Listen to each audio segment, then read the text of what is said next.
Since you're watching this video, I'm guessing you took time to watch the video I made earlier about 6 benefits of dating multiple women at once. If you haven't, I highly recommend you do that before you go ahead with this video. In this particular video, I'm going to talk about the 3 guidelines that you should follow if you want this to go as smoothly as possible. If you're a woman wondering, can you do the same thing, date multiple women and get the same benefits? The answer is absolutely yes. The advice is not gender specific, it's just that that particular video, that particular topic was raised by a man, and that's what I was addressing. So feel free to do the same thing, you will get the same benefits. Just make sure you follow the same guidelines and you happen to be single, and the aim of you doing this is getting to understand your values, boost your confidence a little bit, and also to take away that needy behavior that might sometimes arise when we are only dating one person at a time. With having said that, let's get into today's video.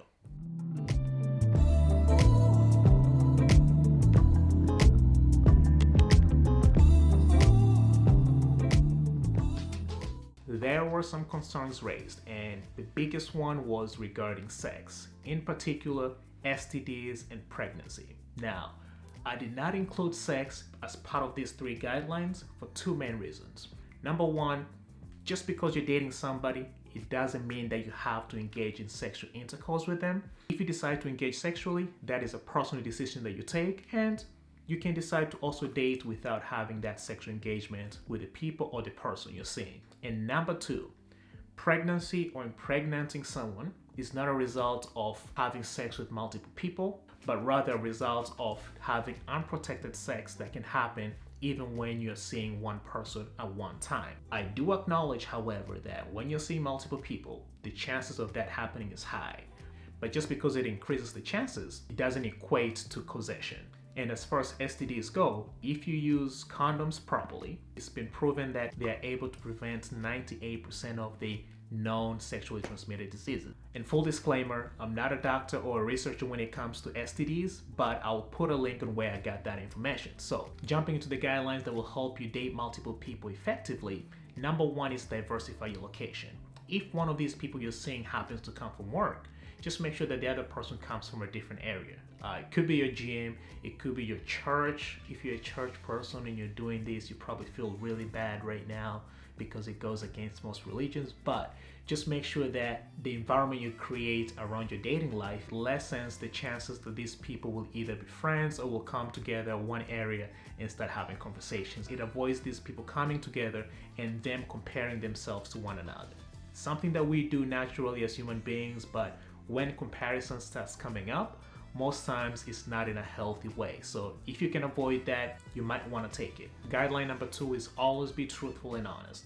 If this question comes up of whether you're seeing multiple people at one time, always lean towards telling them the truth. It's a respectful thing to do. It just shows that you have character and you're not willing to lie just to not hurt their feelings. Now, some women, some men will get hurt by this fact that you're seeing multiple people at once, and you're most likely going to lose some. And that's a price you have to be okay paying when you decide to embark in dating multiple people at once. The last guideline I have for you guys is dating should not sideline your priorities. You have to make sure that work is taken care of, your finances are good, and your health is also on the right track. Now, if you find that you going out night after night after night prevents you from having a good night's sleep and can take a toll on your health overall, you should always try to structure your dating life in a way that's going to support your priorities, which could be health, which could be your finances, because dating can be costly, and also it doesn't interfere with the work that you do on a daily basis. So understand your priorities, prioritize them well, and make sure that dating comes after these things have been taken care of. Keep in mind that while you're doing this, the main aim is not for you to keep dating as many people as possible for your entire life, but rather to understand the values that you have, to boost your confidence around the people that you find sexually attractive, and at the same time to kind of take away that neediness that sometimes comes when we only have one option. So as time goes, you'll find yourself in a relationship with a man or woman whose values are more aligned with yours. So thank you very much for watching the video to the very end. If you have any questions, if you have any concerns, if you have any opinion, put them in the comment section below. Make sure that you go and visit Evans-Claude.com. I've started doing one-on-one coaching sessions where I get to sit down with you and answer questions that are tailored to the things that are going on in your life and to the answers that you would love to have. Make sure you subscribe to the channel if you have not, and if you also happen to be on Facebook or Instagram, make sure you go and follow the pages there as well.